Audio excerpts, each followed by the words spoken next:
ਹੁਣ ਤੁਸੀਂ Punjabi radio USA ਨੂੰ ਆਪਣੇ ਫੋਨ ਨੰਬਰਾਂ ਤੋਂ ਸੁਣ ਸਕਦੇ ਹੋ, ਜਿਸ ਦੇ ਵਿੱਚ USA ਦੇ ਲਈ 832 551 5029, 8325515029 ਜਾਂ 605 475 6868, 6054756868, UK ਦੇ ਲਈ 3300101100, 3300 ਜਰਮਨੀ ਦੇ ਲਈ 51180904041511 80 90 40 41, ਫਰਾਂਸ ਦੇ ਲਈ 3318014255, 33 180 142 595, ਆਸਟ੍ਰੇਲੀਆ ਦੇ ਲਈ 612080805601, 6128080501। ਹੁਣ ਤੁਸੀਂ ਆਪਣੇ ਦੇਸ਼ਾਂ ਦੇ ਵਿੱਚੋਂ ਇਹਨਾਂ ਨੰਬਰਾਂ ਦੇ ਉੱਤੇ ਕਾਲ ਕਰਕੇ ਪੰਜਾਬੀ ਰੇਡੀਓ USA ਨੂੰ ਲਾਈਵ ਸੁਣ ਸਕਦੇ ਹੋ।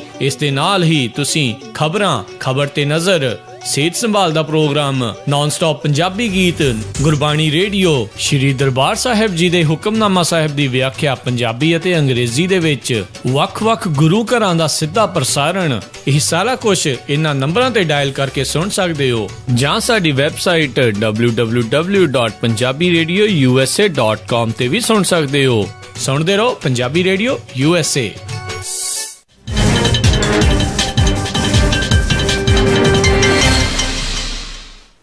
ਪੰਜਾਬੀ ਰੇਡੀਓ USA ਸੁਣ ਰਹੇ ਸਾਰੇ ਸਰੋਤਿਆਂ ਨੂੰ ਬਲਵਿੰਦਰ ਕੌਰ ਵੱਲੋਂ ਪਿਆਰ ਭਰੀ ਸਤਿ ਸ੍ਰੀ ਅਕਾਲ ਜੀ। ਤੁਸੀਂ ਜੁੜੇ ਹੋਏ ਹੋ ਪੰਜਾਬੀ ਰੇਡੀਓ USA ਦੇ ਨਾਲ। ਤੇ ਹੁਣ ਜੀ ਅਸੀਂ ਪ੍ਰੋਗਰਾਮ ਲੈ ਕੇ ਆਏ ਹਾਂ ਖਬਰ ਤੇ ਨਜ਼ਰ ਪ੍ਰੋਗਰਾਮ ਦੇ ਵਿੱਚ ਅੱਜ ਸਾਡੇ ਨਾਲ ਹੋਣਗੇ ਬਲਤੇਜ ਪੰਨੂ ਜੀ, ਤੇ ਉਹ ਦੱਸਣਗੇ ਕਿ ਪੰਜਾਬ ਦੇ ਵਿੱਚ ਖਬਰਾਂ ਦੇ ਪਿੱਛੇ ਕੀ ਕੁਝ ਲੁਕਿਆ ਹੁੰਦਾ। ਉਹਨਾਂ ਦੇ ਨਾਲ ਆਪਾਂ ਗੱਲਬਾਤ ਕਰਾਂਗੇ। ਹੁਣ ਗੱਲਬਾਤ ਕਰਦੇ ਹਾਂ ਆਪਾਂ ਬਲਤੇਜ ਪੰਨੂ ਹੋਰਾਂ ਨਾਲ। ਬਲਤੇਜ ਪੰਨੂ ਜੀ ਸਤਿ ਸ੍ਰੀ ਅਕਾਲ, ਸਵਾਗਤ ਹੈ ਜੀ। ਸਤਿ ਸ੍ਰੀ ਅਕਾਲ ਜੀ, ਧੰਨਵਾਦ ਜੀ, ਮਿਹਰਬਾਨੀ। ਅੱਜ ਬਲਤੇਜ ਪੰਨੂ ਜੀ ਆਪਾਂ ਗੱਲ ਸ਼ੁਰੂ ਕਰਦੇ ਹਾਂ। ਕਾਫੀ ਟਾਈਮ ਤੋਂ ਆਪਾਂ ਜਿਹੜਾ ਡੇਰਾ ਆ ਉਸ ਨੂੰ ਕਵਰ ਕਰਦੇ ਆਏ ਹਾਂ ਆਸ਼ੂਤੋਸ਼ ਦਾ, ਅਤੇ ਹੁਣ ਪਤਾ ਲੱਗਾ ਕਿ ਆਸ਼ੂਤੋਸ਼ ਦੀ ਸਮਾਧੀ ਹਜੇ ਨਹੀਂ ਖੁੱਲਣੀ, ਹਜੇ ਉਹ ਫਰੀਜ਼ਰ ਦੇ ਵਿੱਚ ਸਮਾਧੀ ਲਾ ਕੇ ਬੈਠੇ ਰਹਿਣਗੇ। ਜਿਹੜੀਆਂ ਵੱਖ-ਵੱਖ ਪਟੀਸ਼ਨਾਂ ਸੀਗੀਆਂ ਜੀ, ਉਹਦੇ ਉੱਤੇ ਸਾਂਝੇ ਤੌਰ ਦੇ ਵਿੱਚ ਉੱਤੇ ਜਿਹੜੀ ਇਹਦੀ ਕਾਰਵਾਈ ਤੇ ਸੁਣਵਾਈ ਜਿਹੜੀ ਆ ਉਹ ਪੰਜਾਬ ਹਰਿਆਣਾ ਹਾਈ ਕੋਰਟ ਨੇ ਕੀਤੀ ਹੈ। ਇਹ ਜਿਹੜੀਆਂ ਦੋ ਪਟੀਸ਼ਨਾਂ ਸੀ, ਜਿਹੜੀ ਪੰਜਾਬ ਸਰਕਾਰ ਨੇ ਇੱਕ ਪਾਈ ਹੋਈ ਸੀ, ਇੱਕ ਡੇਰੇ ਨੇ ਪਾਈ ਹੋਈ ਸੀਗੀ। ਇਹਨਾਂ ਦੇ ਵਿੱਚ ਸਿਮਿਲੈਰਿਟੀ ਇੱਕ ਸੀਗੀ ਜੀ ਕਿ ਇਹਦੇ ਵਿੱਚ ਇਹ ਕਿਹਾ ਗਿਆ ਸੀਗਾ ਕਿ ਜਿਹੜਾ ਫੈਸਲਾ 1 ਦਸੰਬਰ ਨੂੰ ਕੀਤਾ ਗਿਆ ਸੀਗਾ ਕਿ 15 ਦਿਨਾਂ ਦੇ ਵਿੱਚ ਕੱਢ ਕੇ ਇਹਦਾ ਸੰਸਕਾਰ ਕਰੋ, ਉਸ ਮਾਮਲੇ ਨੂੰ ਚੈਲੰਜ ਕੀਤਾ ਗਿਆ ਸੀਗਾ ਕਿ ਇਹ ਇੱਕ ਜੱਜ ਦੇ ਵਿੱਚੋਂ ਦਿੱਤਾ ਗਿਆ ਫੈਸਲਾ, ਜਦੋਂ ਕਿ ਬੈਂਚ ਦੇ ਵੱਲੋਂ ਇਹ ਫੈਸਲਾ ਜਿਹੜਾ ਸੀਗਾ ਉਹ ਦਿੱਤਾ ਜਾਣਾ ਚਾਹੀਦਾ ਸੀਗਾ। ਜਿਹੜੇ ਬੈਂਚ ਆ ਜੀ ਨਵਾਂ ਜੱਜਾਂ ਦਾ, ਉਹਨਾਂ ਨੇ ਇਹਨੂੰ ਰੱਦ ਕਰ ਦਿੱਤਾ। ਇੱਕ ਜੱਜ ਵਾਲੇ ਫੈਸਲੇ ਨੂੰ ਅਗਲੀ ਜਿਹੜੀ ਸੁਣਵਾਈ ਹੈ ਜੀ ਹੁਣ ਅਗਲੇ ਸਾਲ ਦੇ ਉੱਤੇ ਪਾਤੀ ਆ। 9 ਫਰਵਰੀ 2015 ਨੂੰ ਹੁਣ ਜਿਹੜੀ ਇਹਦੀ ਸੁਣਵਾਈ ਹੋਊਗੀ। ਉਦੋਂ ਤੱਕ ਜਿਹੜਾ ਆਸ਼ੂਤੋਸ਼ ਹੈ ਉਹ ਫਰੀਜ਼ਰ 'ਚ ਪਿਆ ਰਹੂਗਾ। ਜਿਹੜੇ ਉਹਦੇ ਡੇਰੇ ਵਾਲੇ ਨੇ ਉਹਨਾਂ ਦੇ ਵਿੱਚ ਖੁਸ਼ੀ ਦੀ ਲਹਿਰ ਆ ਜੀ ਇਹਨੂੰ ਲੈ ਕੇ ਕਿ ਅਜੇ ਜਿਹੜਾ ਜੀ ਉਹਨੂੰ ਕੱਢਣ ਦੀ ਲੋੜ ਨਹੀਂ ਆ, ਉਹਨੂੰ ਫੂਕਣ ਦੀ ਜਿਹੜੀ ਆ ਜੀ ਉਹ ਲੋੜ ਨਹੀਂ ਆ। ਪੰਜਾਬ ਸਰਕਾਰ ਜਿਸ ਤਰੀਕੇ ਦੇ ਨਾਲ ਇਹਦੇ ਵਿੱਚ ਇੱਕ ਧਿਰ ਬਣ ਕੇ ਉੱਭਰੀ ਹੈ ਜੀ, ਸਮਝਿਆ ਜਾ ਸਕਦਾ ਜੀ ਕਿ ਸਿਰਫ ਔਰ ਸਿਰਫ ਸਿਆਸਤ ਜਿਹੜੀ ਹੈ ਇਸ ਮਾਮਲੇ ਦੇ ਉੱਤੇ ਹੋ ਰਹੀ ਹੈ। ਨਹੀਂ ਤਾਂ ਪ੍ਰਸ਼ਾਸਨ ਦਾ ਇਹ ਕੰਮ ਨਹੀਂ ਹੁੰਦਾ ਕਿ ਇਸ ਤਰੀਕੇ ਦੇ ਨਾਲ ਜਿਹੜਾ ਜੀ ਉਹ ਧਿਰ ਬਣੇ ਤੇ ਜਿਹੜੀ ਹੈ ਜੀ ਉਹ ਲਿਜਾ ਕੇ ਇਹ ਪਾਵੇ ਪੰਜਾਬ ਹਰਿਆਣਾ ਹਾਈ ਕੋਰਟ ਦੇ ਵਿੱਚ ਕਿ ਉਹਨਾਂ ਨੇ ਸੰਸਕਾਰ ਜਿਹੜਾ ਉਹ ਨਹੀਂ ਕਰਨਾ। ਇਹ ਸਭ ਤੋਂ ਜਿਹੜੀ ਹੈ ਨਾ ਜੀ ਇਹ ਇੱਕ ਵੱਖਰੀ ਗੱਲ ਜਿਹੜੀ ਆ ਉਹ ਕਹੀ ਜਾ ਸਕਦੀ ਹੈ। ਸ਼ਾਇਦ ਇਹਦਾ ਕਿਤੇ ਨਾ ਕਿਤੇ ਲੰਮੇ ਤੇ ਖਮਿਆਜ਼ਾ ਜਿਹੜਾ ਜੀ ਉਹ ਪੰਜਾਬ ਦੇ ਲੋਕਾਂ ਨੂੰ ਭੁਗਤਣਾ ਪਊਗਾ। ਇਹ ਇੱਕ ਨਵੀਂ ਪਿਰਤ ਜਿਹੜੀ ਆ ਉਹ ਸਰਕਾਰੀ ਧਿਰ ਨੇ ਨਾਲ ਖੜੋ ਕੇ ਇੱਕ ਕਿਸਮ ਦੀ ਜਿਹੜੀ ਆ ਜੀ ਉਹ ਪਾ ਦਿੱਤੀ ਹੈ ਜੀ। ਤੇ ਜੀ ਅੱਗੇ ਗੱਲ ਕਰਦੇ, ਧਰਮ ਪਰਿਵਰਤਨ ਦਾ ਜਿਹੜਾ ਮੁੱਦਾ ਆ ਕਾਫੀ ਚੱਲ ਰਿਹਾ ਆ, ਘਰ ਵਾਪਸੀ ਆ, ਤੇ ਉਸ ਦੇ ਨਾਲ ਰਾਜ ਸਭਾ ਦਾ ਕੰਮ ਠੱਪ ਹੋ ਗਿਆ। ਬਿਲਕੁਲ ਜੀ, ਇਹ ਮਾਮਲਾ ਜਿਹੜਾ ਵਾਹਵਾ ਅਜੇ ਭਖੀ ਜਾ ਰਿਹਾ, ਪਰ ਨਾਲ ਦੀ ਨਾਲ ਜਿਹੜੇ ਨੇ ਜੀ ਦੂਜੇ BJP ਦੇ ਜਿਹੜੇ ਸਹਿਯੋਗੀ ਨੇ ਕੁਛ, ਉਹ ਅਜੇ ਇਹਨੂੰ ਹੋਰ ਜਿਹੜਾ ਜੀ ਉਹ ਭਖਾਈ ਜਾ ਰਹੇ ਨੇ। ਉਹ ਹਟ ਨਹੀਂ ਰਹੇ, ਕਦੀ ਕੋਈ ਬਿਆਨ ਜਿਹੜਾ ਜੀ ਦੇ ਦਿੰਦਾ, ਕਦੀ ਕੋਈ ਬਿਆਨ ਜਿਹੜਾ ਜੀ ਉਹ ਦੇ ਦਿੰਦਾ। ਤੋ ਇਸ ਮਾਮਲੇ ਦੇ ਵਿੱਚ ਜਿਹੜਾ ਇੱਕ ਬਿਆਨ ਹੈਗਾ ਜੀ ਉਹ ਤੁਰਿਆ ਆ ਰਿਹਾ, ਇੱਕ ਜਿਹੜਾ ਭਾਰਤੀ ਜਨਤਾ ਪਾਰਟੀ ਦਾ ਮੈਂਬਰ ਪਾਰਲੀਮੈਂਟ ਹੈ ਜੀ, ਉਹਨੇ ਇੱਕ ਨਵਾਂ ਜਿਹੜਾ ਬਿਆਨ ਦਿੱਤਾ। ਉਹਦੇ ਵਿੱਚ ਉਹਨੇ ਇਹ ਕਿਹਾ, ਯੋਗੀ ਆਦਿੱਤਿਆਨੰਦ ਜਿਹੜਾ ਜੀ ਉਹ ਕਹਿੰਦਾ ਕਿ ਜਿਹੜਾ ਇਹ ਘਰ ਵਾਪਸੀ ਹੈ ਉਹ ਜਾਰੀ ਰਹੂਗੀ ਇਸੇ ਤਰੀਕੇ ਦੇ ਨਾਲ। ਔਰ ਉਹਦਾ ਇਹ ਕਹਿਣਾ ਹੈ ਕਿ ਅਸੀਂ ਤਾਂ 20 ਤੋਂ 25,000 ਬੰਦਾ ਜਿਹੜਾ ਉਹ ਤਾਂ ਹਰ ਸਾਲ ਉਹਨਾਂ ਦੀ ਘਰ ਵਾਪਸੀ ਕਰਾਉਂਦੇ ਆ। ਇਹਨਾਂ ਕਮਲਿਆਂ ਨੂੰ ਪੁੱਛਣਾ, ਉਹਨਾਂ ਵਿਚਾਰਿਆਂ ਦੇ ਘਰ ਤਾਂ ਹੈ ਨਹੀਂ ਗੇ, ਪਤਾ ਨਹੀਂ ਕਿੱਥੇ ਵਾਪਸੀ ਜਿਹੜੀ ਹੈ ਜੀ ਉਹ ਕਰਵਾ ਦਿੰਦੇ ਨੇ। ਜੇ 20-25,000 ਬੰਦੇ ਨੂੰ ਸਾਲ ਦੇ ਵਿੱਚ ਘਰ ਵਾਪਸੀ ਕਰਾਉਂਦੇ ਨੇ ਤਾਂ ਕਦੀ ਉਹਨਾਂ ਨੇ ਮੁੜ ਕੇ ਮਾਲੀ ਹਾਲਤ ਕਿਸੇ ਦੀ ਦੇਖੀ ਹੈ ਕਿ ਕਿੰਨੀ ਕੁ ਉਹਨਾਂ ਦੀ ਸੁਧਰ ਗਈ, ਜਾਂ ਉਸੇ ਹੀ ਗਰੀਬੀ ਦਾ ਜਿਹੜਾ ਦੀ ਜ਼ਿੰਦਗੀ ਜੀ ਰਹੇ ਨੇ ਜਿਹਦੇ ਵਿੱਚ ਉਹ ਹੈਗੇ ਨੇ। ਲਾਲਚ ਉਹਨਾਂ ਨੂੰ ਕਿਹੋ ਜਿਹੇ ਨੇ, ਤੁਹਾਨੂੰ ਇੱਕ ਕਮਰਾ ਦੇ ਦਿੱਤਾ ਜਾਊਗਾ, ਤੁਹਾਨੂੰ ਜਿਹੜਾ ਆਧਾਰ ਕਾਰਡ ਬਣਾ ਦਿੱਤਾ ਜਾਊਗਾ, ਤੁਹਾਨੂੰ ਰਾਸ਼ਨ ਕਾਰਡ ਜਿਹੜਾ ਦੀ ਉਹ ਬਣਾ ਦਿੱਤਾ ਜਾਊਗਾ। ਰਾਜ ਸਭਾ ਦੇ ਵਿੱਚ ਕੰਟੀਨਿਊਸ ਜਿਹੜਾ ਦੀ ਇਹਨੂੰ ਲੈ ਕੇ ਰੌਲਾ ਰੱਪਾ ਜਿਹੜਾ ਉਹ ਪੈ ਰਿਹਾ। ਕਈ ਵਾਰੀ ਸਦਨ ਜਿਹੜਾ ਦੀ ਉਹ ਉਠਾਉਣਾ ਪਿਆ ਕਿਉਂਕਿ ਵਿਰੋਧੀ ਧਿਰ ਜਿਹੜੀ ਆ ਉਹ ਧਰਮ ਬਦਲੀ ਦੇ ਮੁੱਦੇ ਦੇ ਉੱਤੇ ਫੌਰੀ ਬਹਿਸ ਕਰਵਾਏ ਜਾਣ ਦੀ ਮੰਗ ਤੇ ਪ੍ਰਧਾਨ ਮੰਤਰੀ ਦੇ ਜਵਾਬ ਦੇ ਉੱਤੇ ਜਿਹੜੀ ਆ ਜੀ ਉਹ ਅੜੀ ਹੋਈ ਆ। ਸਰਕਾਰ ਦੀ ਜਿੱਦ ਹੈ ਕਿ ਗ੍ਰਹਿ ਮੰਤਰੀ ਰਾਜ ਸਿੰਘ ਨੇ ਇਹਦੇ ਬਾਰੇ ਜਵਾਬ ਜਿਹੜਾ ਜੀ ਉਹ ਦੇਣਾ। ਰਾਜ ਸਭਾ ਦੇ ਵਿੱਚ ਖੜੋਤ ਜਿਹੜੀ ਆ ਉਹ ਬਣੀ ਹੋਈ ਆ। ਸਦਨ ਫਿਰ ਦਿਨ ਭਰ ਦੇ ਵਾਸਤੇ ਉਠਾ ਦਿੱਤਾ ਗਿਆ। ਹੁਣ ਵੀ ਜਿਹੜਾ ਸਦਨ ਉਹ ਸ਼ੁਰੂ ਹੋਣ ਵਾਲਾ ਤੇ ਦੇਖਦੇ ਹਾਂ ਜੀ ਅੱਜ ਜਿਹੜਾ ਜੀ ਇਸ ਮਾਮਲੇ ਉੱਤੇ ਕੀ ਹੁੰਦਾ। ਵਿੱਤ ਮੰਤਰੀ ਤੇ ਸਦਨ ਦੇ ਵਿੱਚ ਆਗੂ ਅਰੁਣ ਜੇਤਲੀ ਨੇ ਕਿਹਾ ਕਿ ਸਰਕਾਰ ਕਿਸੇ ਵੀ ਮੁੱਦੇ ਤੇ ਬਹਿਸ ਕਰਾਉਣ ਲਈ ਤਿਆਰ ਹੈ, ਪਰ ਨਾਲ ਹੀ ਉਹਨਾਂ ਨੇ ਪੁੱਛਿਆ ਕਿ ਕੀ ਵਿਰੋਧੀ ਧਿਰ ਜਿਹੜੀ ਆ ਉਹ ਧਰਮ ਤਬਦੀਲੀ ਤੇ ਪੂਰੀ ਤਰ੍ਹਾਂ ਪਾਬੰਦੀ ਚਾਹੁੰਦੀ ਹੈ ਜਾਂ ਜਬਰੀ ਤਬਦੀਲੀ ਦੇ ਉੱਤੇ ਪਾਬੰਦੀ ਜਿਹੜੀ ਹੈ ਜੀ ਉਹ ਚਾਹੁੰਦੀ ਹੈ। ਉਹਨੇ ਕਿਹਾ ਕਿ ਜੋ ਕੁਝ ਵੀ ਹੈ ਇਹ ਧਿਰ ਚਾਹੁੰਦੀ ਹੈ ਸਰਕਾਰ ਨੂੰ ਉਹ ਮਨਜ਼ੂਰ ਹੋਊਗਾ। ਵਿਰੋਧੀ ਧਿਰ ਨੂੰ ਪੁੱਛਣ ਦੀ ਕੀ ਲੋੜ ਹੈ ਜੀ ਜੇਤਲੀ ਸਾਹਿਬ ਨੂੰ, ਉਹਨਾਂ ਨੂੰ ਵੀ ਪਤਾ ਕਿ ਇਹ ਧਰਮ ਤਬਦੀਲੀ ਜਿਹੜੀ ਹੈ ਜੀ ਕਿਹੜੇ ਤਰੀਕੇ ਦੇ ਨਾਲ ਕਰਵਾਈ ਜਾ ਰਹੀ ਹੈ। ਲੋਕਾਂ ਦੀ ਗਰੀਬੀ ਦਾ ਮਜ਼ਾਕ ਜਿਹੜਾ ਨਾ ਜੀ ਉਹ ਉਡਾਇਆ ਜਾ ਰਿਹਾ। ਇਹ ਤੋਂ ਵੱਧ ਹੋਰ ਕੁਛ ਨਹੀਂ। ਮੇਰਾ ਨਹੀਂ ਖਿਆਲ ਕਿ ਵਿਰੋਧੀ ਧਿਰ ਤੋਂ ਪੁੱਛਣ ਦੀ ਜ਼ਰੂਰਤ ਹੈ। ਪਤਾ ਤਾਂ ਸੱਤਾਧਾਰੀ ਧਿਰ ਨੂੰ ਵੀ ਸਾਰਾ ਕੁਛ ਹੈ, ਜਿਹਦੇ ਖਾਸ ਜਿਹੜੇ ਨੇ ਉਹ ਇਸ ਕੰਮ ਦੇ ਵਿੱਚ ਲੱਗੇ ਹੋਏ ਨੇ। ਧੱਕੇ ਨਾਲ ਜਿਹੜੇ ਤਿਲਕ ਲਾ ਕੇ ਤੇ ਧੱਕੇ ਦੇ ਨਾਲ ਹਵਨ ਕਰਵਾ ਕੇ ਉਹਨਾਂ ਨੂੰ ਕਹਿ ਰਹੇ ਆ ਕਿ ਘਰ ਵਾਪਸੀ ਹੋ ਰਹੀ ਹੈ। ਜੀ ਬਿਲਕੁਲ। ਅੱਗੇ ਉਹ ਘਰ ਦੇ ਵਿੱਚ ਨਹੀਂ ਸੀ ਰਹਿੰਦੇ, ਜਿਹੜੀ ਘਰ ਵਾਪਸੀ ਆ ਕਿ ਜਿਹੜਾ ਧਰਮ ਦੇ ਨਾਂ ਦੇ ਉੱਤੇ ਜਿਹੜੀ ਰਾਜਨੀਤੀ ਕਰਨੀ ਆ ਬਹੁਤ ਮਾੜੀ ਆ। ਅੱਗੇ ਗੱਲ ਕਰਦੇ ਹਾਂ ਜੀ ਪੰਜਾਬ ਕਾਂਗਰਸ ਦੀ, ਕਹਿੰਦੇ ਉਹਨਾਂ ਨੇ ਵੀ ਵਿਧਾਨ ਸਭਾ ਦੀ ਤਿਆਰੀ ਕਰ ਲਈ ਆ। ਜੀ ਤਿਆਰੀਆਂ ਬਹੁਤ ਕਰਦੇ ਨੇ ਇਹ, ਪਰ ਬਾਅਦ ਦੇ ਵਿੱਚ ਇਹਨਾਂ ਦੀ ਨਿਕਲਦਾ ਕੱਖ ਨਹੀਂਗਾ ਉਹਦੇ ਵਿੱਚੋਂ। ਹੁਣ ਪੰਜਾਬ ਕਾਂਗਰਸ ਵਿਧਾਇਕ ਦਲ ਜਿਹੜਾ ਜੀ ਉਹਨੇ ਕਿਹਾ ਕਿ ਵਿਧਾਨ ਸਭਾ ਦਾ ਸਰਦ ਰੁੱਤ ਦਾ ਜਿਹੜਾ ਸੈਸ਼ਨ ਆ ਜੀ ਉਹਦੇ ਦੌਰਾਨ ਸਰਕਾਰ ਨੂੰ ਉਹਨਾਂ ਨੇ 24 ਗੰਭੀਰ ਮੁੱਦਿਆਂ ਦੇ ਉੱਤੇ ਘੇਰਨਾ। ਕਾਂਗਰਸ ਨੇ ਖਾਸ ਤੌਰ ਦੇ ਉੱਤੇ ਡਰੱਗ, ਸ਼ਹਿਰੀ ਵਿਕਾਸ, ਝੋਨੇ ਦੀ ਅਦਾਇਗੀ, ਸੜਕੀ ਹਾਦਸੇ, ਬੇਰੁਜ਼ਗਾਰੀ ਦਾ ਮੁੱਦਾ ਜਿਹੜਾ ਜੀ ਉਹ ਉਠਾਉਣ ਦੀ ਗੱਲ ਕੀਤੀ ਆ। ਸੁਨੀਲ ਜਾਖੜ ਜਿਹੜੇ ਵਿਰੋਧੀ ਧਿਰ ਦੇ ਆਗੂ ਨੇ ਉਹਨਾਂ ਨੇ ਸਪੀਕਰ ਚਰਨਜੀਤ ਸਿੰਘ ਊਠਵਾਲ ਨੂੰ ਜਿਹੜਾ ਜੀ 24 ਮੁੱਦਿਆਂ ਦੀ ਸੂਚੀ ਭੇਜ ਕੇ ਸਰਦ ਰੁੱਤ ਸੈਸ਼ਨ ਜਿਹੜਾ ਉਹ ਤੁਰੰਤ ਬੁਲਾਉਣ ਦੀ ਗੱਲ ਕੀਤੀ ਔਰ ਇਹ ਵੀ ਕਿਹਾ ਕਿ ਇਹ ਲੰਬਾ ਹੋਵੇ। ਕੁਝ ਵੈਸੇ ਤਕਰੀਬਨ ਇਹ ਕਿਹਾ ਜਾ ਰਿਹਾ ਕਿ ਸ਼ਾਇਦ 28 ਤਰੀਕ ਤੋਂ 28 ਦਸੰਬਰ ਤੋਂ ਜਿਹੜਾ ਜੀ ਸਰਦ ਰੁੱਤ ਦਾ ਸੈਸ਼ਨ ਜਿਹੜਾ ਜੀ ਉਹ ਸ਼ੁਰੂ ਹੋਊਗਾ। ਵਿਧਾਨ ਸਭਾ ਦੇ ਸੰਵਿਧਾਨ ਦੇ ਅਨੁਸਾਰ ਪਿਛਲੇ ਸੈਸ਼ਨ ਦੇ ਅਖੀਰਲੇ ਦਿਨ ਤੋਂ ਲੈ ਕੇ 6 ਮਹੀਨਿਆਂ ਦੇ ਵਿੱਚ ਅਗਲਾ ਸੈਸ਼ਨ ਬੁਲਾਉਣਾ ਲਾਜ਼ਮੀ ਹੁੰਦਾ, ਜਿਹਦੇ ਕਰਕੇ ਸਰਦ ਰੁੱਤ ਦਾ ਸੈਸ਼ਨ ਜਿਹੜਾ ਬਿਨਾਂ ਦੇਰੀ ਤੋਂ ਉਹਨਾਂ ਕਿਹਾ ਕਿ ਸੱਦਿਆ ਜਾਵੇ। ਉਹਨਾਂ ਕਿਹਾ ਘੱਟੋ ਘੱਟ 10 ਸਿਟਿੰਗ ਜਿਹੜੀਆਂ ਉਹ ਕੰਪਲਸਰੀ ਕੀਤੀਆਂ ਜਾਣ। ਪਰ ਇਹ ਵੀ ਕਿਹਾ ਕਿ ਪਿਛਲੇ ਸਮੇਂ ਤੋਂ ਜਿਹੜੀ ਸਰਕਾਰ ਆ ਜੀ ਉਹ ਛੋਟੇ ਤੋਂ ਛੋਟਾ ਸੈਸ਼ਨ ਰੱਖਦੀ ਹੈ। ਇੱਥੇ ਸੁਨੀਲ ਜਾਖੜ ਵੀ ਇੱਕ ਭੁੱਲ ਕਰ ਰਹੇ ਨੇ, ਜਦੋਂ ਕਾਂਗਰਸ ਦੀ ਸਰਕਾਰ ਸੀ ਕਰਦੀ ਉਹ ਵੀ ਇਹੀ ਕੁਛ ਸੀਗੀ। ਉਦੋਂ ਅਕਾਲੀ ਦਲ ਵਾਲੇ ਮੰਗ ਕਰਦੇ ਹੁੰਦੇ ਸੀਗੇ ਕਿ ਲੰਮਾ ਸੈਸ਼ਨ ਕੀਤਾ ਜਾਵੇ, ਜਦੋਂ ਕਿ ਕਾਂਗਰਸ ਜਿਹੜੀ ਸੀ ਉਹ ਵੀ 2-4 ਦਿਨ ਦੇ ਵਿੱਚ ਗੱਲ ਨਿਬੇੜ ਕੇ ਨਾਲ ਦੀ ਨਾਲ ਵਧੇਟ ਕੇ ਜਿਹੜਾ ਪਾਸੇ ਹੋ ਜਾਂਦੀ ਸੀ। ਉਹੀ ਕੁਝ ਜਿਹੜਾ ਜੀ ਉਹ ਹੁਣ ਅਕਾਲੀ ਵਾਲੇ ਜਿਹੜੇ ਨੇ ਉਹ ਕਰ ਰਹੇ ਨੇ। ਪਿਛਲੀ ਵਾਰੀ ਵੀ ਬਹੁਤ ਕੀਤੀ ਸੀ ਕਾਂਗਰਸ ਨੇ, ਪਰ ਜਿਹੜਾ ਸੈਸ਼ਨ ਦੇ ਵਿੱਚ ਸਾਰਿਆਂ ਨੂੰ ਯਾਦ ਹੋਣਾ ਕਿ ਇੱਕ ਮੁੱਦਾ ਛੋਟਾ ਜਿਹਾ ਜਿਹੜਾ ਸੀਗਾ ਜੀ ਉਹ ਉਠਾ ਲਿਆ ਗਿਆ, ਰਾਜਾ ਵੜਿੰਗ ਵਾਲਾ।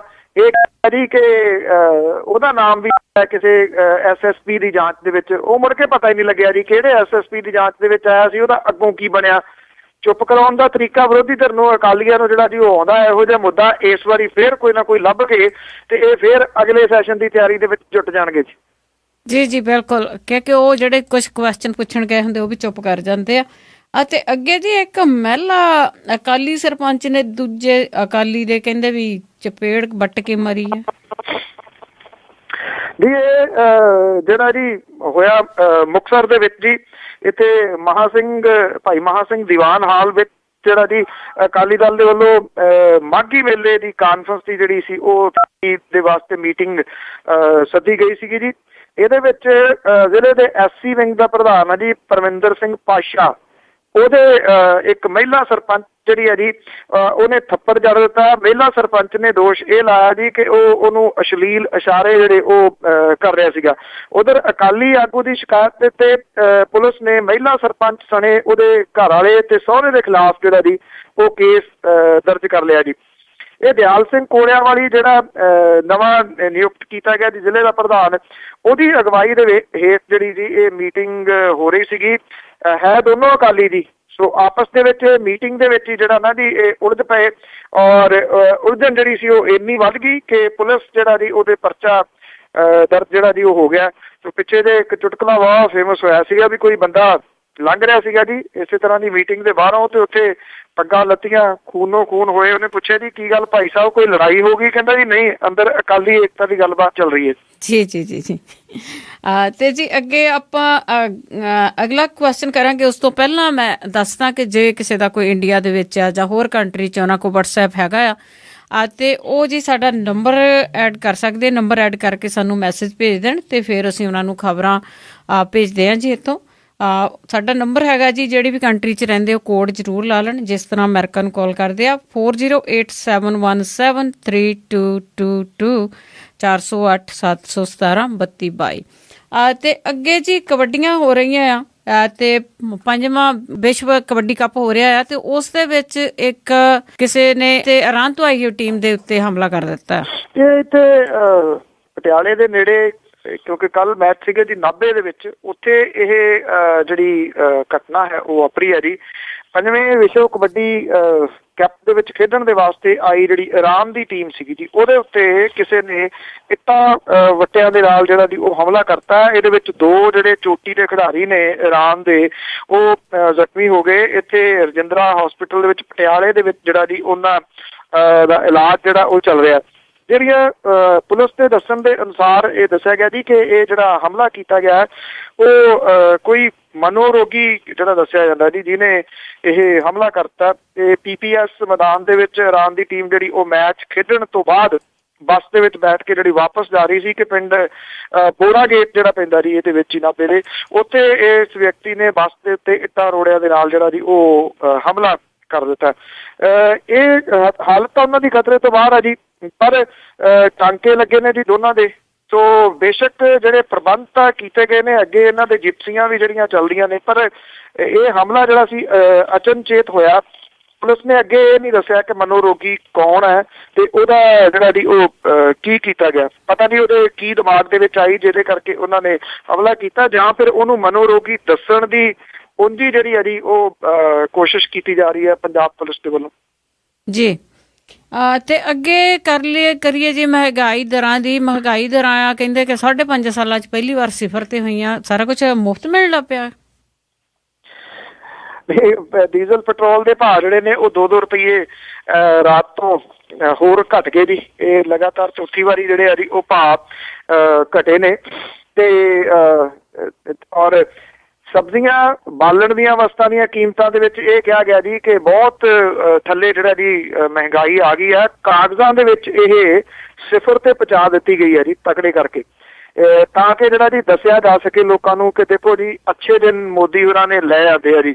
ਪਰ ਇਹ ਕਿੱਥੇ ਘਟੀਆਂ ਨੇ ਕੀਮਤਾਂ ਜਿਹੜੀਆਂ, ਇਹ ਨਹੀਂ ਕਿਸੇ ਨੂੰ ਵੀ ਪਤਾ, ਕਿਉਂਕਿ ਜਿਹੜਾ ਦੁੱਧ ਦੇ ਰੇਟ ਹੈ ਉਹ 35 ਰੁਪਏ ਤੋਂ ਲੈ ਕੇ 45 ਰੁਪਏ ਕਿਲੋ ਤੱਕ ਪਹਿਲਾਂ ਵੀ ਸਨ, ਅੱਜ ਵੀ ਚੱਲ ਰਹੇ ਨੇ। ਜਿਹੜੇ ਸਬਜ਼ੀਆਂ ਦੇ ਭਾਅ ਨੇ ਉਹ ਕਿਸੇ ਜਗ੍ਹਾ ਦੇ ਉੱਤੇ ਘਟੇ ਨਹੀਂ। ਦਾਲਾਂ ਦੇ ਰੇਟ ਜਿਹੜੇ ਉਹ ਘਟੇ ਨਹੀਂ।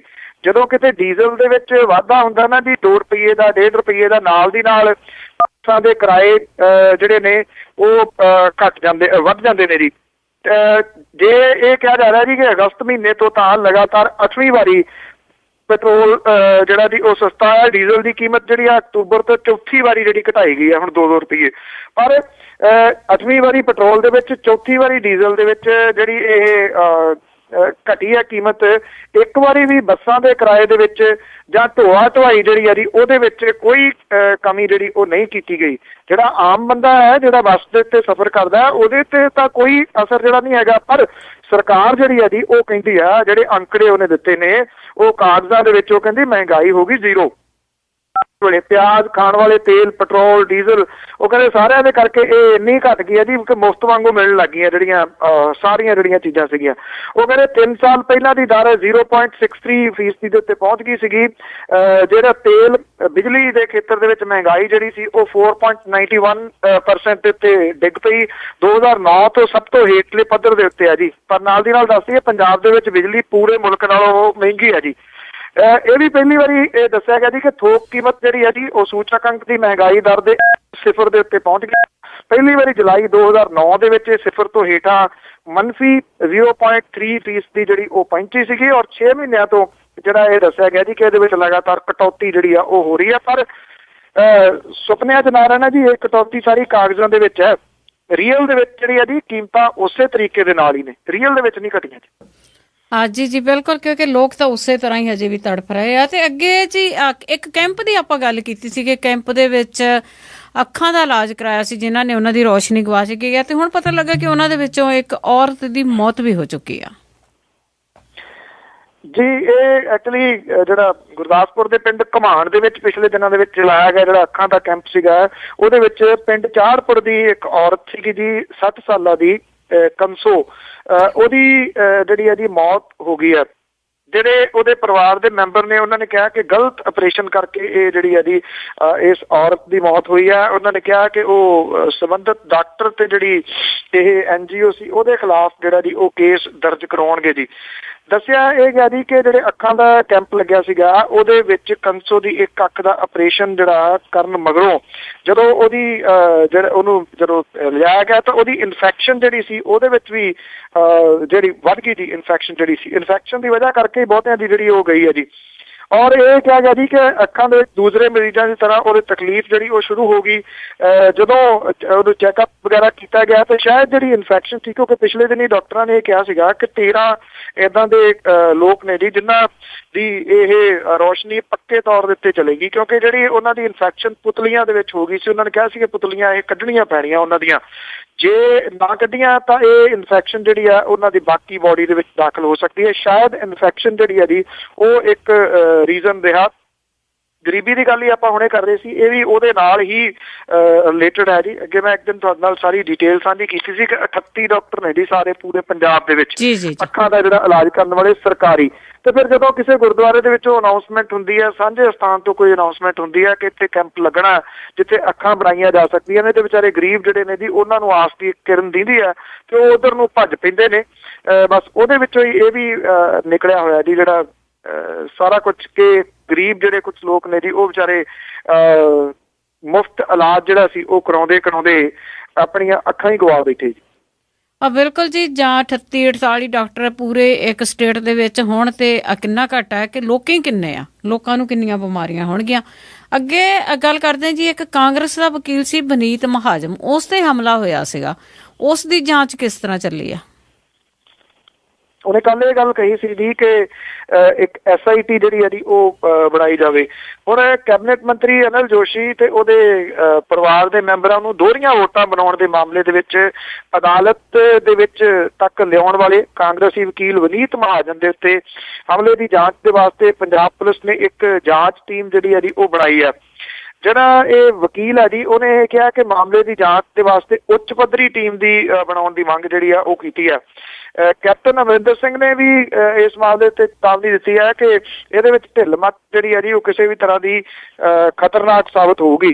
ਪੁਲਿਸ ਕਮਿਸ਼ਨਰ ਜਿਹੜੇ ਨੇ ਜੀ ਉਹਨਾਂ ਨੇ ਬਨੀਤ ਮਹਾਜਨ ਦੇ ਉੱਤੇ ਹੋਏ ਹਮਲੇ ਦੀ ਜਾਂਚ ਦੇ ਵਾਸਤੇ ਜਿਹੜੀ ਹੈ ਜੀ ਇੱਕ ਟੀਮ ਦਾ ਗਠਨ ਕੀਤਾ ਜਿਹੜੀ ਕਿ ਅੰਮ੍ਰਿਤਸਰ ਦੇ ਨਾਲ ਹੀ ਰਿਲੇਟਡ ਹੈ। ਜਦੋਂ ਕਿ ਜਿਹੜਾ ਬਨੀਤ ਮਹਾਜਨ ਹੈ ਜੀ ਉਹ ਕਹਿੰਦਾ ਹੈ ਕਿ ਪੰਜਾਬ ਲੈਵਲ ਦੀ ਟੀਮ ਜਿਹੜੀ ਆ ਉਹ ਬਣਾਈ ਜਾਵੇ ਤੇ ਇਸ ਨੂੰ ਉਹ ਸਾਰਾ ਕੁਝ ਜਿਹੜਾ ਜੀ ਦੱਸੂਗਾ ਕਿ ਕਿਵੇਂ ਉਹਦੇ ਉੱਤੇ ਹਮਲਾ ਹੋਇਆ ਤੇ ਕਿਹਨੇ ਜਿਹੜਾ ਹਮਲਾ ਕੀਤਾ। ਹੁਣ ਵੈਸੇ ਜਿਹੜੀ ਪੁਲਿਸ ਦੇ ਵੱਲੋਂ ਟੀਮ ਬਣਾਈ ਉਹਨੇ ਕਿਹਾ ਕਿ 15 ਦਿਨਾਂ ਦੇ ਵਿੱਚ ਜਿਹੜੀ ਹੈ ਜੀ ਇਹ ਰਿਪੋਰਟ ਦੇਊਗੀ। ਮੈਂ ਦੱਸ ਦਈਏ ਕਿ ਜਿੱਥੇ ਬਨੀਤ ਮਹਾਜਨ ਨੇ ਇੱਥੇ ਜਿਹੜਾ ਜੀ ਇਹਨੂੰ ਅਨਿਲ ਜੋਸ਼ੀ ਹੋਰਾਂ ਨੂੰ ਲਿਆਂਦਾ ਸੀਗਾ ਕਟਹਿਰੇ ਦੇ ਵਿੱਚ ਕਿ ਉਹਨੇ ਦੋਹਰੀਆਂ ਵੋਟਾਂ ਜਿਹੜੀਆਂ ਦੀ ਉਹ ਬਣਾਈਆਂ ਹੋਈਆਂ ਨੇ, ਉਧਰ ਇਹ ਜਿਹੜਾ ਤੀਸਰੀ ਵਾਰੀ ਉਹਦੇ ਉੱਤੇ ਜਾਨਲੇਵਾ ਹਮਲਾ ਜਿਹੜਾ ਵਿਨੀਤ ਮਹਾਜਨ ਦੇ ਉੱਤੇ ਹੋਇਆ, ਉਹ 2 ਵਾਰੀ ਤਾਂ ਜਿਹੜਾ ਇੱਕ ਵਾਰੀ ਇਹ ਤੇ ਇੱਕ ਵਾਰੀ ਸਭ ਤੋਂ ਪਹਿਲਾਂ ਜਿਹੜਾ ਬਚ ਗਿਆ ਸੀਗਾ, ਪਰ ਜਦੋਂ ਵਿਚਲੀ ਵਾਰੀ ਮਿਡਲ ਵਾਲੀ ਵਾਰੀ ਦੇ ਉੱਤੇ ਹਮਲਾ ਹੋਇਆ ਸੀਗਾ ਤੇ ਉਹਦੇ ਨੇੜੇ ਤੋਂ ਗੋਲੀਆਂ ਵੱਜੀਆਂ ਸੀਗੀਆਂ। ਉਹ ਕਈ ਦਿਨ ਹਸਪੀਟਲ ਦੇ ਵਿੱਚ ਜਿਹੜਾ ਉਹ ਦਾਖਲ ਰਿਹਾ ਸੀਗਾ ਜੀ। ਸੋ ਇਹ ਵੀ ਹੁਣ ਮੋਟਰਸਾਈਕਲ ਸਵਾਰਾਂ ਦੇ ਵੱਲੋਂ ਜਿਹੜੀ ਹੈ ਜੀ ਗੋਲੀ ਉਹਦੇ ਉੱਤੇ ਚਲਾਈ ਗਈ ਆ। ਵਿਨੀਤ ਮਹਾਜਨ ਕਹਿੰਦਾ ਕਿ ਉਹਦੇ ਇਲਜ਼ਾਮ ਲਾਈ ਜਾਣ ਦਾ ਕੋਈ ਆਈਡੀਆ ਨਹੀਂ। ਜੇ ਪੰਜਾਬ ਲੈਵਲ ਦੀ SIT ਕੋਈ ਬਣਦੀ ਹੈ ਤੇ ਉਹਨੂੰ ਮੈਂ ਜ਼ਰੂਰ ਜਿਹੜਾ ਦੱਸੂਗਾ ਜੀ ਕਿ ਹਮਲਾ ਕਰਨ ਵਾਲੇ ਕੌਣ ਨੇ। ਦੂਜੇ ਪਾਸੇ ਜਿਹੜੇ BJP ਵਾਲੇ ਨੇ ਉਹ ਇਹ ਕਹਿੰਦੇ ਨੇ ਕਿ ਵਿਨੀਤ ਮਹਾਜਨ ਜਿਹੜਾ ਜੀ ਉਹ ਡਰਾਮਾ ਕਰ ਰਿਹਾ, ਉਹਦੇ ਉੱਤੇ ਕੋਈ ਹਮਲਾ ਨਹੀਂ ਹੋਇਆ ਜੀ। ਤੇ ਜੀ ਡਰਾਮੇ ਤਾਂ ਸਾਰੇ ਜਿੰਨੇ ਪੋਲੀਟੀਸ਼ੀਅਨ ਉਹ ਡਰਾਮੇ ਕਰ ਰਹੇ ਆ। ਤੇ ਜੀ ਨਵਜੋਤ ਸਿੱਧੂ ਨੂੰ ਜੰਮੂ ਕਸ਼ਮੀਰ ਦੇ ਵਿੱਚ ਕਾਲੀਆਂ ਝੰਡੀਆਂ ਦਿਖਾਈਆਂ ਗਈਆਂ ਸੀ, ਉਹਨੇ ਆਪਣਾ ਨਜ਼ਲਾ ਕਿੱਧਰ ਝਾੜਿਆ? ਉਹਨੇ ਨਜ਼ਲਾ ਉਧਰੇ ਝਾੜਿਆ ਜੀ ਜਿੱਧਰੋਂ ਝੜਨਾ ਸੀਗਾ। ਉਹਨੇ ਇਹ ਗੱਲ ਕਹੀ ਹੈ ਕਿ ਇਹ ਤਾਂ ਅਕਾਲੀ ਨੇ ਜੀ ਜਿਹੜੇ ਉਹਨੂੰ ਕਾਲੀਆਂ ਝੰਡੀਆਂ ਦਿਖਾ ਰਹੇ ਨੇ। ਮੈਂ ਵੀ ਦੱਸਦਾ ਕਿ ਨਵਜੋਤ ਸਿੰਘ ਸਿੱਧੂ ਜਿਹੜਾ ਜੀ ਜੰਮੂ ਕਸ਼ਮੀਰ ਦੇ ਵਿੱਚ ਚੋਣ ਪ੍ਰਚਾਰ ਜਿਹੜਾ ਕਰ ਰਿਹਾ ਭਾਰਤੀ ਜਨਤਾ ਪਾਰਟੀ ਦੇ ਵਾਸਤੇ, ਉਹਨੇ ਕਿਹਾ ਕਿ ਉਹਦੇ ਉੱਤੇ ਹਮਲਾ ਕਰਨ ਦੀ ਵੀ ਕੋਸ਼ਿਸ਼ ਕੀਤੀ ਗਈ ਕਿਉਂਕਿ ਕੁਝ ਧੱਕਾ ਮੁੱਕੀ ਜਿਹੜੀ ਸੀ ਕੁਝ ਨੌਜਵਾਨਾਂ ਨੇ ਕੀਤੀ ਸੀ ਨਵਜੋਤ ਸਿੰਘ ਸਿੱਧੂ ਦੇ ਨਾਲ। ਉਹਨੇ ਕਿਹਾ ਕਿ ਇਹ ਅਕਾਲੀਆਂ ਦੇ ਸਿਖਾਏ ਹੋਏ ਲੋਕ ਨੇ। ਨਵਜੋਤ ਸਿੰਘ ਸਿੱਧੂ ਨੇ ਕਿਹਾ ਕਿ ਅਕਾਲੀ ਪਤਾ ਨਹੀਂ ਉਹਦੇ ਤੋਂ ਡਰਦੇ ਕਿਉਂ ਨੇ। ਉਹ ਕਹਿੰਦਾ ਜੀ ਪਹਿਲਾਂ ਅੰਮ੍ਰਿਤਸਰ ਦੇ ਵਿੱਚੋਂ ਉਹਨੂੰ ਕਢਵਾਉਣ ਦੀ ਕੋਸ਼ਿਸ਼ ਜਿਹੜੀ ਉਹ ਕੀਤੀ ਗਈ ਟਿਕਟ ਨਾ ਦਵਾ ਕੇ, ਹੁਣ ਉਹਦੇ ਨਾਮ ਤੋਂ ਹੀ ਜਿਹੜਾ ਜੀ ਉਹ ਅਕਾਲੀ ਦਲ ਵਾਲੇ ਡਰੀ ਜਾਂਦੇ ਨੇ। ਇਸੇ ਕਰਕੇ ਉਹਦੇ ਮਗਰ ਉਹਨਾਂ ਬੰਦੇ ਲਾਏ ਹੋਏ ਨੇ ਜਿਹੜੇ ਕਾਲੀਆਂ ਝੰਡੀਆਂ ਤੇ ਹਮਲਾ ਜਿਹੜਾ ਜੀ ਉਹਦੇ ਉੱਤੇ ਕਰ ਰਹੇ ਨੇ। ਉਹਨੇ ਇਹ ਵੀ ਕਿਹਾ ਕਿ ਉਹ ਕਿਸੇ ਵੀ ਵਿਸ਼ੇ ਦੇ ਉੱਤੇ ਜਿਹੜਾ ਜੀ ਉਹ ਅਕਾਲੀਆਂ ਦੇ ਨਾਲ ਖਾਸ ਤੌਰ ਦੇ ਉੱਤੇ ਮੁੱਖ ਮੰਤਰੀ ਤੇ ਡਿਪਟੀ ਮੁੱਖ ਮੰਤਰੀ ਦੇ ਨਾਲ ਬਹਿਸ ਕਰਨ ਦੇ ਵਾਸਤੇ ਤਿਆਰ ਹੈ। ਉਹਦੇ ਨਾਲ ਜਿੱਥੇ ਮਰਜ਼ੀ ਬਹਿਸ ਦੇ ਵਾਸਤੇ ਜਿਹੜਾ ਜੀ ਉਹ ਸੱਦ ਲਿਆ ਜਾਵੇ। ਉਹਨੇ ਇਹ ਵੀ ਕਿਹਾ ਕਿ ਅੰਮ੍ਰਿਤਸਰ ਤੋਂ ਉਹਨੂੰ ਕੱਢਣ ਦੀ ਕੋਸ਼ਿਸ਼ ਹੈ ਪਰ ਉਹ ਅੰਮ੍ਰਿਤਸਰ ਕਿਸੇ ਵੀ ਹਾਲਤ ਦੇ ਵਿੱਚ ਛੱਡੂਗਾ ਨਹੀਂ, ਬਲਕਿ ਉਹਦਾ ਇਹ ਕਹਿਣਾ ਕਿ ਉੱਥੇ ਰਹਿ ਕੇ ਉਹ ਲੜਾਈ ਜਿਹੜੀ ਹੈ ਜੀ ਉਹ ਅਕਾਲੀਆਂ ਦੇ ਖਿਲਾਫ ਲੜਦਾ ਰਹੂਗਾ ਤੇ ਅਕਾਲੀਆਂ ਨੂੰ ਨੰਗੇ ਜਿਹੜਾ ਜੀ ਉਹ ਕਰਦਾ ਰਹੂਗਾ। ਚੋਣਾਂ ਜਿਹੜੀਆਂ ਹੋ ਰਹੀਆਂ ਨੇ ਜੰਮੂ ਕਸ਼ਮੀਰ ਦੇ ਵਿੱਚ ਤਵਾ ਜਿਹੜਾ ਜੀ ਅਕਾਲੀਆਂ ਤੇ ਲੱਗ ਰਿਹਾ ਉੱਥੇ ਵੀ। ਜੀ ਬਿਲਕੁਲ, ਉਹ ਆਪਣਾ ਕੋਈ ਵੀ ਵਾਰ ਖਾਲੀ ਨਹੀਂ ਜਾਣ ਦਿੰਦੇ। ਤੇ ਜੀ ਅੱਗੇ ਮੇਰਾ ਅਖੀਰਲਾ ਸਵਾਲ ਹੋਊਗਾ ਕਿ ਇੱਕ ਅਜਮੇਰ ਸਿੱਧੂ ਨਾਂ ਦਾ ਬੰਦਾ ਸੀਗਾ ਜਿਸ ਨੇ ਇੱਕ ਪਿੰਡ ਦੇ ਵਿੱਚ ਬੜਾ ਕਹਿੰਦੇ ਪਿੰਡ ਸਵਰਗ ਬਣਾਇਆ ਹੋਇਆ ਸੀ ਪੰਜਾਬ ਦੇ ਵਿੱਚ। ਉਹ ਜੇ ਤੁਹਾਨੂੰ ਉਹਦੀ ਜਾਣਕਾਰੀ ਹੋਵੇ ਕਿ ਉਹ ਕਿਹੜੇ ਜ਼ਿਲ੍ਹੇ ਦਾ ਸੀਗਾ? ਤੇ ਲੁਧਿਆਣੇ ਡਿਸਟ੍ਰਿਕਟ ਲਾਸਟ ਪਿੰਡ ਹੈ ਜੀ ਜਿਹੜਾ ਚੱਕਰ।